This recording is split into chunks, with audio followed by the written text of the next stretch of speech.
கூடியிருக்கின்ற அத்துணை கூட்டமும் உணர்வுக்காக, இந்த மண்ணினுடைய மைந்தர்களாக, வடக்கு மண்டலத்தினுடைய அரசியல் கொங்குநாடு மக்கள் தேசிய கட்சியை தவிர்த்து நடத்த முடியாது என்பதை காட்டுவதற்காக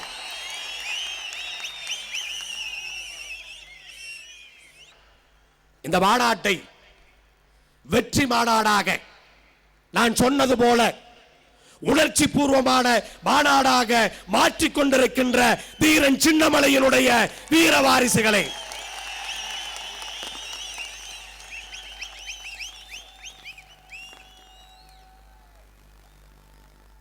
நம்முடைய பலம் என்னவென்று சொன்னால், நம்மை ஈன்றெடுத்த நம்முடைய தாய்மார்கள், அவர்கள்தான் நம்முடைய பலம்.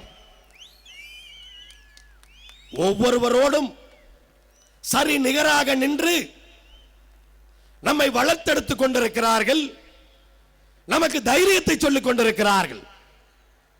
மழை வந்ததே, ஏதாவது ஒரு தலை அசைந்ததா? ஆண்கள் இருப்பதிலே ஆச்சரியம் கிடையாது. ஆனால் நம்முடைய பெண்கள் அத்தனை பேரும், எனக்கு சந்தேகமாக போய்விட்டது, நம்முடைய மஞ்சள் படை எல்லோரையும் இருக்கையிலே கட்டி வைத்து விட்டார்களோ? அந்த அளவிற்கு ஆடாமல் அசையாமல் உணர்வினை இங்கே வெளிக்காட்டி இருக்கின்றீர்கள். உங்கள் அத்தனை பேருக்கும் நாங்கள் இத்தனை பேரும் தலை வணங்குகின்றோம்.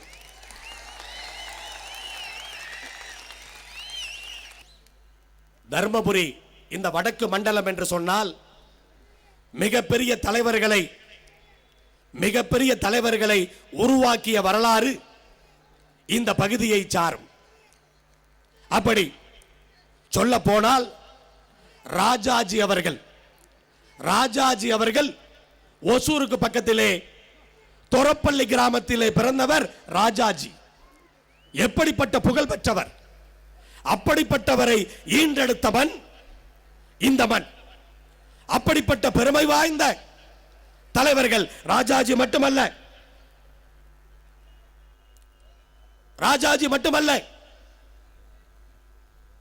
தீர்த்தகிரி கவுண்டர், அரூர் முத்து கவுண்டர், இப்படி பலரும் இந்த பகுதியிலிருந்து அரசியலிலே மிகப்பெரிய சாதனையை செய்தவர்கள். இந்த 2-3 நாட்களாக நாம் எல்லாம் தொலைக்காட்சியிலே பார்த்துக் கொண்டிருக்கின்றோம். இந்தியாவினுடைய அரசியல் அமைப்பு சட்டத்தை அம்பேத்கர் தான் உருவாக்கினார் என்பதிலே எந்த மாற்று கருத்தும் கிடையாது. ஆனால் காங்கிரஸ் கட்சி அதிலே நேருவுக்குத்தான் அதிக பங்கென்றும், பாரதிய ஜனதா கட்சி இல்லை, பாரதிய ஜனதா கட்சியுடைய தலைவர்களுக்குத்தான் அதிக பங்கென்றும் ஒரு போட்டி நடந்து கொண்டிருக்கின்றது. ஆனால் நம்முள்ள எத்தனை பேருக்கு தெரியும், அப்போது ஒருங்கிணைந்த சேலம் மாவட்டமாக இருந்த நம்முடைய பகுதி, அங்கே திருச்செங்கோட்டிலே பிறந்த, அன்றைக்கு நாமக்கல் மாவட்டமும் சேலத்தில் இருந்தது, திருச்செங்கோட்டிலே பிறந்த டி.எம். காளியண்ண கவுண்டர் அம்பேத்கருக்கு உதவியாக அரசியல் அமைப்பு சட்டத்தை உருவாக்கியதிலே நமக்கும் பங்கு இருக்கிறது. அப்படிப்பட்ட புகழுக்கு சொந்தக்காரர்கள் நாம். இங்கே கூடியிருக்கிற இந்த கூட்டம் எந்த ஒரு ஜாதிக்கும் எதிரான கூட்டம் அல்ல, எந்த ஒரு அரசியல் கட்சிக்கும் எதிரான கூட்டம் அல்ல. எங்களுடைய உரிமைகளை, எங்களுடைய வேதனைகளை, எங்களுடைய கண்ணீர் கதைகளை பகிர்ந்து கொள்ளக்கூடிய, இந்த பகுதி மக்களுடைய சோதனைகளையும் வேதனைகளையும் எடுத்துச் சொல்லுவதற்காக கூடியிருக்கிற கூட்டம் இந்த கூட்டம். அப்படி கூடியிருக்கின்ற நாம் இன்றைக்கு யோசித்து பார்க்க வேண்டும். தமிழகத்தினுடைய மற்ற பகுதிகளில் இருக்கிற மக்களுக்கு சரிசமமான வாழ்க்கையை இந்த பகுதி மக்கள் பெற்றிருக்கிறார்களா என்று கேட்டால் இல்லை. இரண்டாம் தர மக்கள் போல அப்படி கிராமங்களிலே வாழ்ந்து கொண்டிருக்கிறார்கள். ஏன் என்று யோசித்து பார்த்தோமா? அதற்கான காரணம் என்று, அதற்கான காரணம் என்னவென்று தேடி பேசினோமா? ஏன் மற்ற பகுதிகளில் இருக்கிற அந்த வளர்ச்சி நம்முடைய பகுதிக்கு வரவில்லையே? ஏன்? விவசாயத்தை நம்பி கிராமங்களிலே வாழுகின்ற மக்கள் தங்களுடைய குழந்தைகளை மற்ற மாவட்ட மக்களை போல நல்ல பள்ளிக்கூடத்திலே சேர்க்க முடியுமா? அதற்கு வாய்ப்பு இருக்கிறதா? கோயம்புத்தூருக்கும் திருச்சிக்கும் சென்னைக்கும் தஞ்சாவூருக்கும் மதுரைக்கும் சென்று நம்முடைய குழந்தைகளை கல்லூரிகளிலே சேர்த்துகிறோமே, ஏன் மற்ற பகுதியில் இருப்பவர்கள் இந்த பகுதியில் இருக்கிற பல்கலைக்கழகத்திலே சேர்த்தக்கூடாதா? எங்கே இருக்கிறது? அப்படிப்பட்ட பல்கலைக்கழகத்தை யார் உருவாக்கினார்கள்? ஏன் உருவாக்கவில்லை? எத்தனை எம்எல்ஏக்கள், எத்தனை பாராளுமன்ற உறுப்பினர்கள், எத்தனை அமைச்சர்கள், இவர்கள் எல்லாம் இந்த பகுதியிலே நல்லதொரு பல்கலைக்கழகத்தை உருவாக்கினார்களா? இன்னும் வாய்ப்பு கெட்டு போகவில்லை. நம்முடைய அமைச்சர் உயர்கல்வித்துறை அமைச்சர், தமிழகத்தில் இருக்கிற அத்துணை பல்கலைக்கழகங்களுக்கும் தலைவர் இவர்தான். புது பல்கலைக்கழகங்களை உருவாக்குகின்ற அந்த துறையை வைத்திருக்கின்றார். இன்னும் காலதாமதமாகவில்லை. இந்த பகுதியிலே எங்கு வேண்டுமானாலும் இந்த பகுதியில் இருக்க வேண்டும் ஒரு நல்ல பல்கலைக்கழகத்தை இங்கே நீங்கள் உருவாக்க வேண்டும். நான் குறையாக சொல்லவில்லை.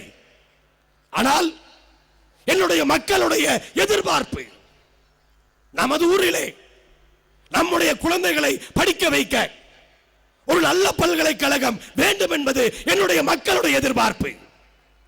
அதை நீங்கள் செய்ய வேண்டும்.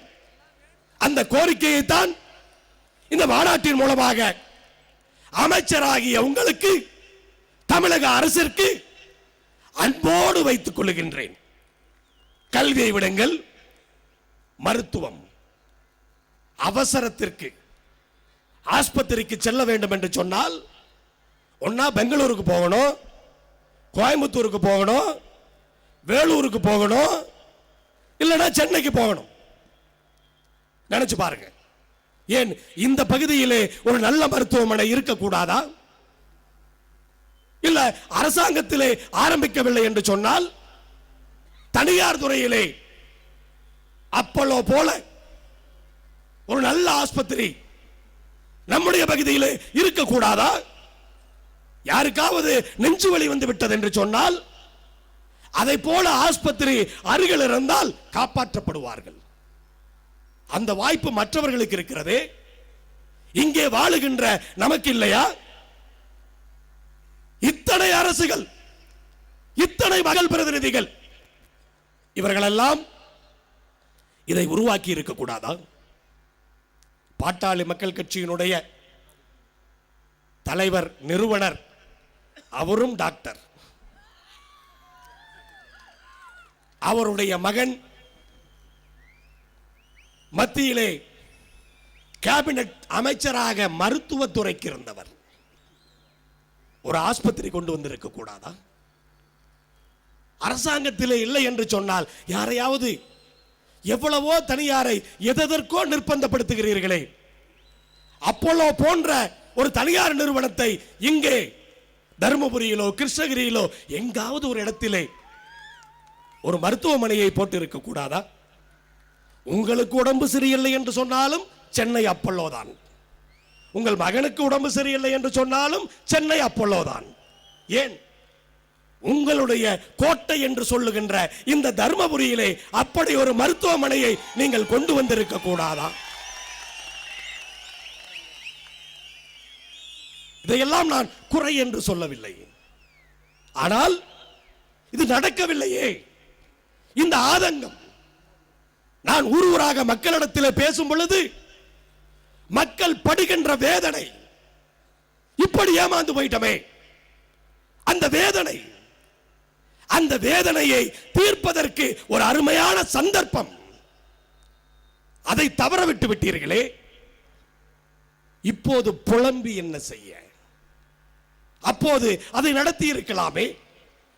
இப்படி எந்த ஒரு வசதியும் இல்லாத அனாதைகளாக, கேட்பாரற்று, இதற்கெல்லாம் என்ன காரணம்? அசோகன் சொன்ன அரசியல் அங்கீகாரம். அரசியல் அங்கீகாரத்தை பெற்றவர்கள் நம்மை ஏமாற்றினார்கள். ஆனால் அரசியல் அங்கீகாரம் என்று ஒன்று வந்தால் இந்த விஷயங்களை எல்லாம் சாதிக்கக்கூடிய அந்த சக்தி கொங்கு நாடு மக்கள் தேசிய கட்சிக்கு இருக்கும் என்பதைத்தான் இந்த இடத்திலே உறுதியாக சொல்லுகின்றேன். கொங்கு நாடு மக்கள் தேசிய கட்சியுடைய பார்வை குறிப்பாக தர்மபுரி, கிருஷ்ணகிரி மாவட்டங்களுடைய கிராமங்களின் மீது அழுத்தமாக பதிந்திருக்கிறது. இந்த மக்களுடைய அந்த வேதனைகளை, அந்த சிரமங்களை புரிந்து கொண்டிருக்கின்றோம். அதை தீர்க்க வேண்டிய கடமை இருக்கின்றது. விவசாயத்தை நம்பி இன்றைக்கு வாழ்ந்து கொண்டிருக்கின்ற மக்கள், அந்த விவசாயத்திலே லாபம் இருக்கிறதா? கரும்பிலே லாபம் இருக்கிறதா? மரவள்ளி கிழங்குடைய விலை எப்படி இருந்தது? இன்றைக்கு விலை என்ன? டன் 2500 ரூபாய். கட்டுப்படியாகுமா? மரவள்ளி கிழங்கு அரசாங்கம் ஒரு குழுவை அமைக்க வேண்டும். இஷ்டத்துக்கு ஆளாளுக்கு ரேட்டு பிக்ஸ் பண்ண முடியாது.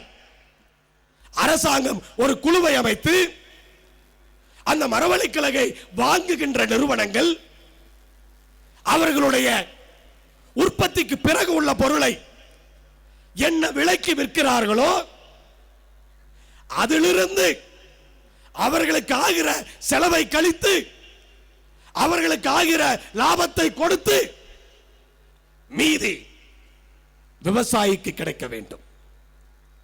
அதுதான் தீர்வாக இருக்கும். சும்மா மரவள்ளி கிழங்குக்கு விலை வேணும்னு பேசி பிரயோஜனம் கிடையாது. எந்த கம்பெனியாக இருந்தாலும் அவர்கள் ஜவ்வரிசி தயாரிக்கிறார்கள் என்று சொன்னால் அவர்கள் ஜவ்வரிசியை என்ன விலைக்கு விற்கிறார்கள்? அந்த ஜவ்வரிசியை தயாரிப்பதற்கு அவர்களுக்கு என்ன செலவாகிறது? அவர்களுக்கு எவ்வளவு லாபம் வேண்டும்? அதையெல்லாம் கழித்து என்ன விலை மீதி வருகிறதோ அந்த விலையை மரவள்ளி கிழங்கு விவசாயிகளுக்கு கொடுத்தால் மரவள்ளி கிழங்கு பயிரிடுற அத்தனை பேருமே கார்ல போவாங்க. அத்தனை பேருமே கார் வாங்கிடுவாங்க. அந்த அளவுக்கு விலை கிடைக்கும். அரசாங்கம் அதை புரிந்து கொள்ள வேண்டும் என்றுதான் சும்மா விலை கொடுங்க என்று சொல்லுவதை விட ஏதாவது ஒரு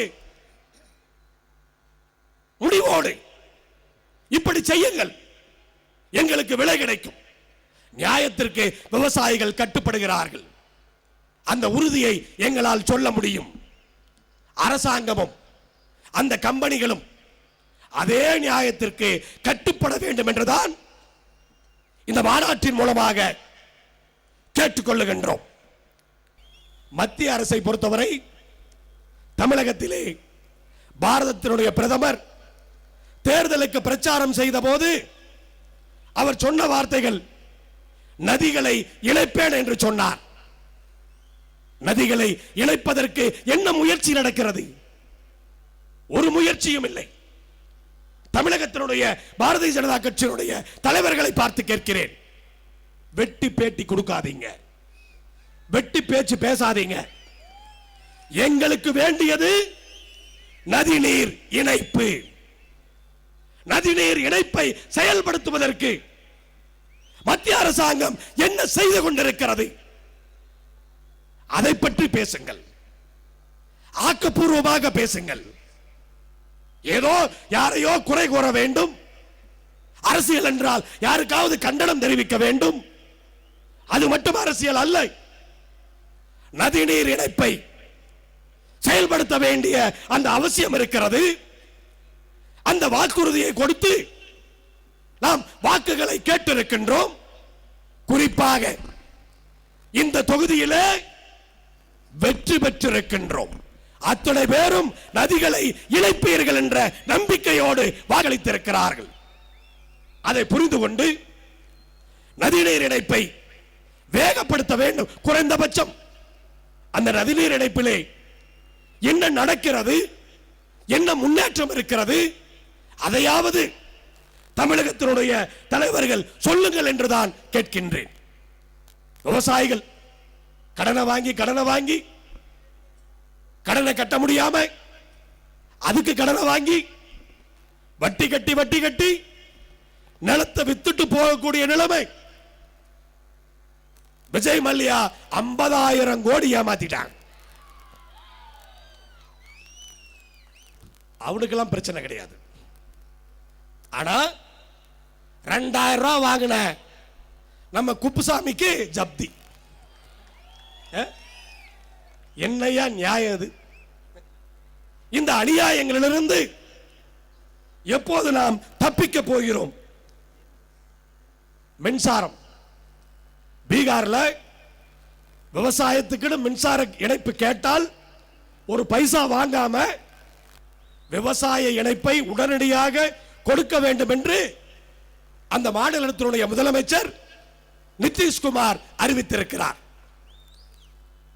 நமக்கு எத்தனை ஆண்டுகள் விவசாய இணைப்பு கேட்டு எத்தனை ஆண்டுகள் போனது, இணைப்பே கொடுப்பதில்லை. தயவு செய்து அரசாங்கமும் அமைச்சர்களும் மின்சார வாரியமும் விவசாயிக்கு கரண்டையாவது கொடுங்க, குறைஞ்சபட்ச கனெக்ஷனையாவது கொடுங்க.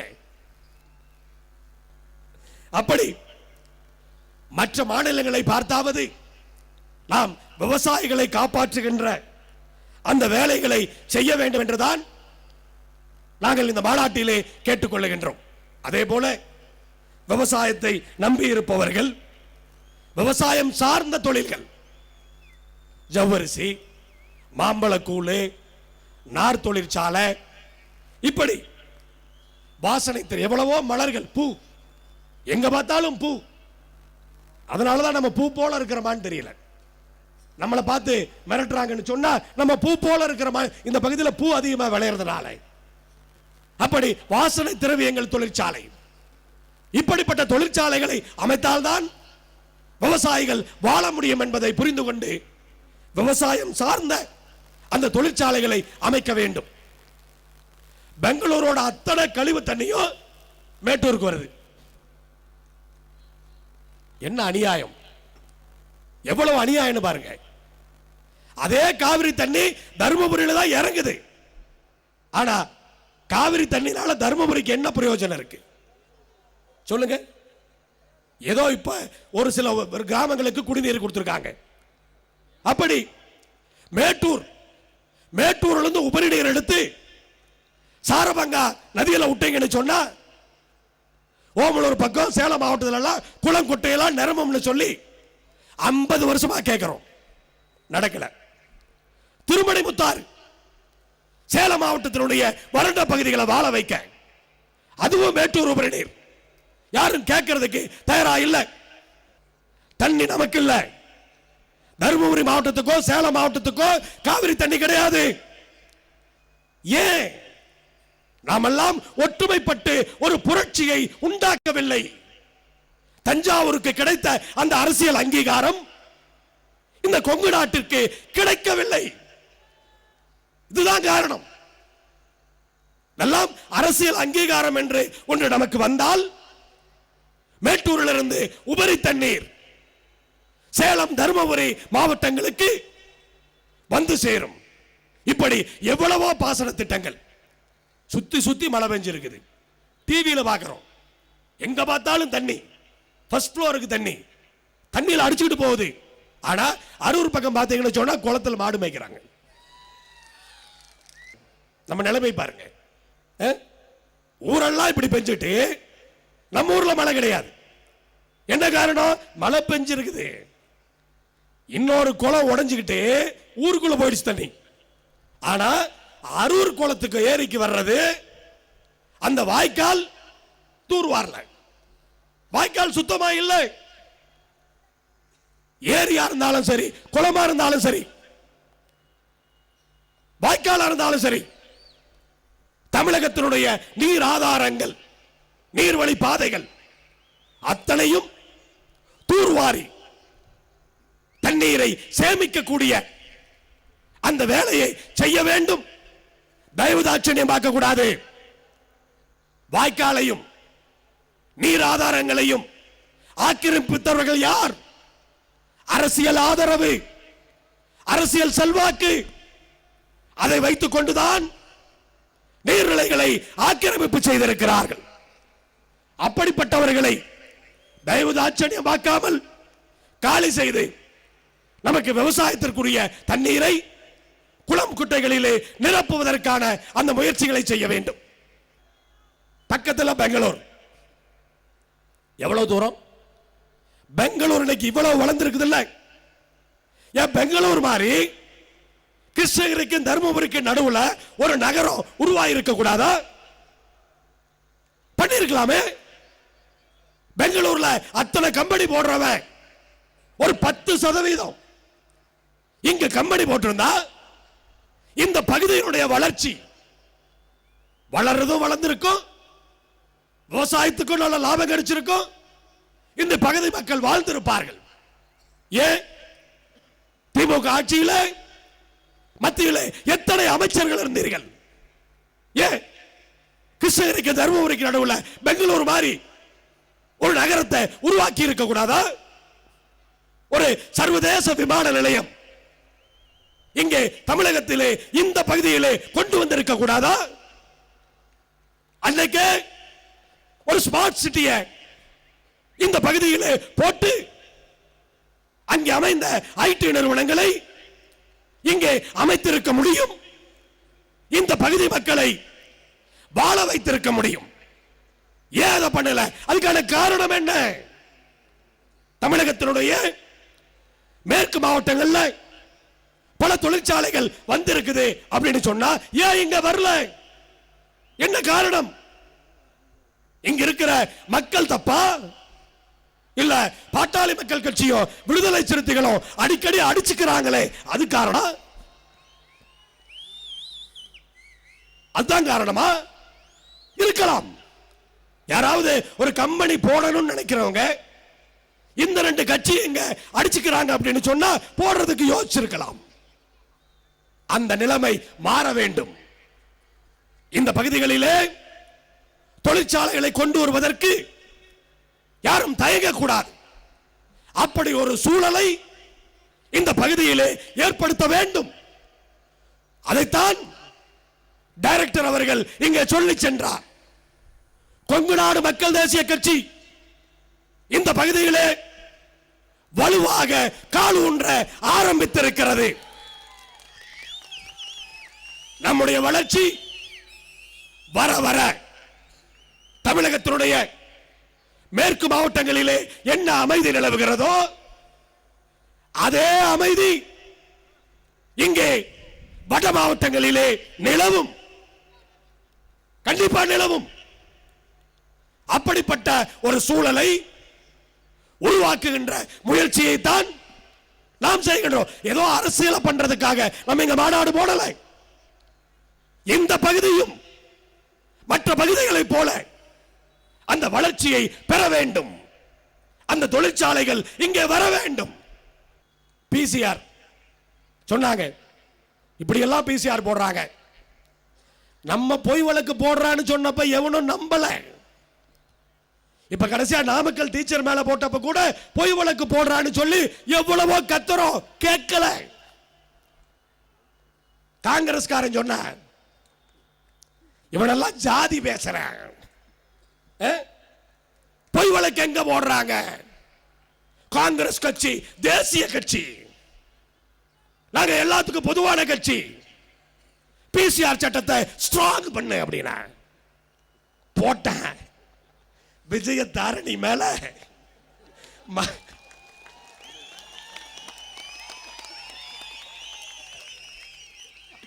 பிசிஆர் இப்ப போய் வழக்கம். உங்களுக்கு எல்லாம் நீங்க பாதிச்சாதான் தெரியுமா? எங்க மக்கள் பாதிச்சா உங்களுக்கு எல்லாம் தெரியாதா? இளங்கோவன் ஒரு ஸ்டேட்மெண்ட் என்ன,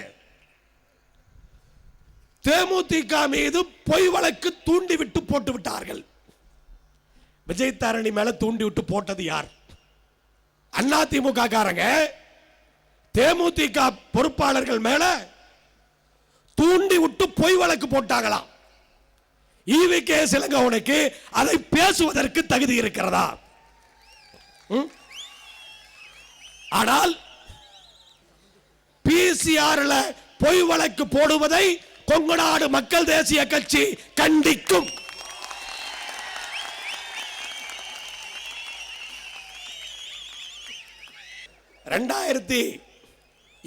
ஆண்டு திருச்செங்கோடியிலே பிசிஆரிலே பொய் வழக்கு போட்டால் இலவசமாக முன்ஜாமீனை சென்னை ஹைகோர்ட்டிலே எடுப்போம் என்று சொல்லி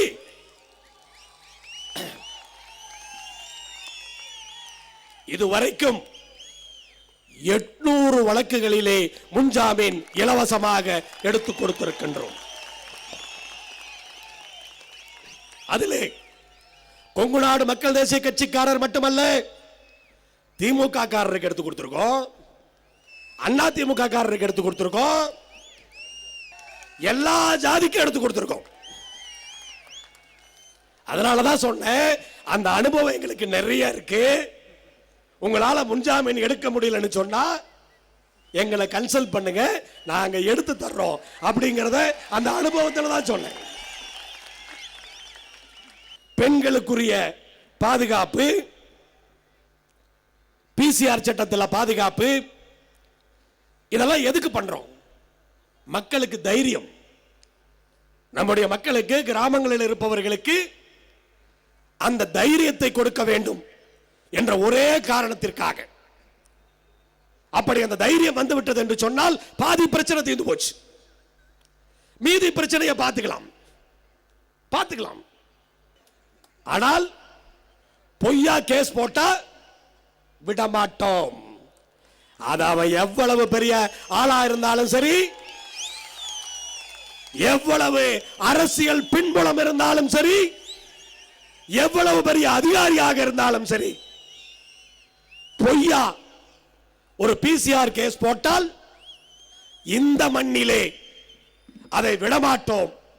அந்த தைரியத்தை கொடுப்பதற்காகத்தான் அந்த காரியத்தை செய்து கொண்டிருக்கிறோம். இன்னைக்கு பாத்தீங்கன்னு சொன்னா சகிப்புத்தன்மை ஒன்றே ஒன்று மட்டும். பாரதிய ஜனதா கட்சிக்கு வாக்களித்து மோடியை பிரதமராக்கியவர்கள் 17 கோடி பேர் தான். அப்ப அந்த 17 கோடி பேர் தான் இந்துக்களா? 130 கோடி மக்கள், 17 கோடி மக்கள் தான் பாரதிய ஜனதா கட்சிக்கு மோடி பிரதமராக வேண்டும் என்று ஓட்டு போட்டிருக்கிறார்கள். அவர்கள் அதிகப்படியான எம்பி வெற்றி பெற்றார்கள், அது வேற விஷயம். ஆனால் 17 கோடி மக்கள் தான் ஓட்டு போட்டிருக்கிறார்கள். அப்ப இத்தனை பேர், இத்தனை இந்துக்கள் பாரதிய ஜனதாவுக்கு ஓட்டு போடாமல் இந்தியாவில் இருக்கிறார்கள். இந்த கணக்கை எல்லாம் புரியாமல் ஏதோ மோடியினுடைய அரசாங்கம் இஸ்லாமியர்களுக்கு எதிரான அரசாங்கம் என்று இன்றைக்கு எங்கெல்லாம் வாய்ப்பு கிடைக்கிறதோ அங்கெல்லாம் குத்தி பார்க்கின்ற வேலையை பல அமைப்புகளும் பல கட்சிகளும் சேர்ந்து இன்றைக்கு செய்து கொண்டிருக்கிறார்கள். இது நியாயமா? எதுக்கு நம்ம அரசியலுக்கு வந்தோம்? எதுக்கு நம்ம கட்சி ஆரம்பிச்சோம்? எதுக்காக ஆரம்பிச்சோம்? நடக்கிற அரசியல் நமக்கு பிடிக்கல. நான் உள்பட, இருக்கிற பொறுப்பாளர்கள் உள்பட, அரசியலே பிடிக்காதவங்க, அரசியலே சரியில்லைன்னு சொல்றவங்க, அவங்க எல்லாம் ஒன்னா சேர்ந்துதான் கொங்கு நாடு மக்கள் தேசிய கட்சி ஆரம்பிச்சிருக்கிறோம். என்ன காரணம்? ஒண்ணு மட்டும் புரிஞ்சுங்க. இந்தியாவிலே எத்தனையோ தீவிரவாதம் இருக்கிறது. என்னென்னவோ தீவிரவாதம் சொல்றான். ஜாதி தீவிரவாதங்கிறான், மத தீவிரவாதங்கிறான், குண்டு போடுற தீவிரவாதங்கிறான். ஆனா எல்லா தீவிரவாதத்தை விட நாட்டை அழிக்கின்ற தீவிரவாதம் அரசியல் தீவிரவாதம். அரசியல் எல்லா கட்சிகளும் அந்த அரசியல் தீவிரவாதத்தை கையில் எடுத்துக்கொண்டு கட்ட பஞ்சாயத்து பண்றது, வேண்டாதவனை அடிக்கிறது, நல்லவனை மிரட்டுறது. கெட்டவனை மிரட்ட மாட்டான், நல்லவனை மிரட்டுவான். அதனாலதான் நல்லவங்க யாருக்குமே அரசியல் பிடிக்கல. ஆனா அரசியல் பிடிக்காதவங்க ஜனத்தொகை தான் அதிகம். அப்படி அரசியல் பிடிக்காதவங்க எல்லாம் ஒன்னா சேர்ந்துதான் இந்த அரசியலை தூய்மையாக்க வேண்டும் என்று, இந்த அரசியலை நேர்மையானதாக ஆக்க வேண்டும் என்று கொங்கு நாடு மக்கள் தேசிய கட்சியை நாம் இன்றைக்கு ஆரம்பித்திருக்கின்றோம். என்னெல்லாம் பாருங்க, கட்சியில நாளைக்கு ஆட்சிக்கு வரணும், கட்சி வளரணும்னு சொன்னா சாமி கும்பிடக்கூடாதுன்னு கொள்கை இருந்தால் கூட கோயிலுக்கு போறதுக்கு தயார். கோயிலுக்கு போங்க, வேண்டான்னு சொல்லல. ஆனா வெளியே வந்து நான் சாமி கும்பிடுறதுக்கு போகலன்னு சொல்லாதீங்க. சாமி சும்மா விடாது. சாமி கும்பிடாம யாருங்க இருக்காங்க? நம்ம கட்சி ஆரம்பிச்சிருக்கிறோம். அதுக்காக இன்னொரு கட்சி இன்னொரு தலைவர் ஆரம்பிச்சு கொடுக்க கூடாது. நான் பாட்டாளி மக்கள் கட்சியில் இருக்கிற அத்துணை சகோதரர்களையும் பார்த்து கேட்கின்றேன். இந்த செய்தி உங்கள் காதுகளுக்கு வர வேண்டும். நட்போடு கேட்கின்றேன். உங்களுடைய தலைவர் ஒவ்வொரு ஜாதிக்கும் ஒரு கட்சி ஆரம்பித்து கொடுக்கலாமா? இது நியாயமா? எனக்கு கோபம் இல்லை, வருத்தம் இல்லை, அதனால் பாதிக்கப்பட போவதில்லை. ஆனால் இது தர்மமா? நாம் அதிகமாக வாழுகின்ற பொள்ளாச்சி, கோயம்புத்தூர், திருப்பூர், ஈரோடு ஆகிய 4 தொகுதிகளிலும் திராவிட முன்னேற்ற கழகத்தினுடைய கூட்டணியை 3வது இடத்துக்கு தள்ளி 2வது இடத்திற்கு நம்முடைய வேட்பாளர்களை கொண்டு வந்தோம். மொத்த தமிழகத்திலேயே 7 தொகுதிகளிலே தான் தேசிய ஜனநாயக கூட்டணி 2வது இடம். அந்த 7 தொகுதிகளிலே 4 தொகுதிகளிலே 2வது இடம் நம்மால், நம்முடைய ஓட்டுக்களால். இந்த தர்மபுரி பாராளுமன்ற தொகுதி தேசிய ஜனநாயக கூட்டணி வெற்றி பெற்றது என்று சொன்னால் கொங்கு நாடு மக்கள் தேசிய கட்சியினுடைய வாக்குகள். ஒன்றை மட்டும் புரிந்து கொள்ளுங்கள், இந்த தர்மபுரி மாநாட்டோடு கொங்கு நாடு மக்கள் தேசிய கட்சியினுடைய தலைமையினுடைய பணி இந்த மாவட்டங்களிலே நிற்காது, கண்டிப்பாக நிற்காது. தொடர்ந்து குறைந்தபட்சம் ஒரு 2-3 மாதங்களாவது இந்த பகுதியில் இருக்கிற அனைத்து பகுதிகளுக்கும் நம்முடைய கட்சியினுடைய தலைமை பொறுப்பாளர்கள் ஒவ்வொரு இடத்திற்கும் செல்வார்கள். ஒவ்வொரு ஊரிலும் திண்ணை கூட்டத்தை போடுவார்கள். இந்த பகுதியிலே இருக்கின்ற வாக்குகள் அத்தனையும் ஒற்றுமைப்படுத்துவோம். அப்படி செய்து வருகின்ற 2016 சட்டமன்ற தேர்தலிலே வடக்கு மண்டலத்தில் இருக்கிற எந்த ஒரு சட்டமன்ற தொகுதியும் கொங்கு நாடு மக்கள் தேசிய கட்சியினுடைய ஆதரவு இல்லாமல் வெற்றி பெற முடியாது என்ற நிலைமையை உருவாக்குவோம். அந்த வெற்றி தோல்விகளை முடிவு செய்கின்ற அந்த தகுதியை கொங்கு நாடு மக்கள் தேசிய கட்சியை உருவாக்குவோம் என்ற உறுதியோடு இளைஞர்களை அரசியலுக்கு கொண்டு வருவோம். நியாயமான நேர்மையான இளைஞர்களை அரசியலுக்கு கொண்டு வருவோம். நினைத்ததை சாதித்து முடிப்போம். கண்டிப்பாக எதையும் நம்மால் நிறைவேற்ற முடியும். முடியும் முடியும் முடியும் முடியும் முடியும் முடியும் முடியும் முடியும் முடியும் முடியும்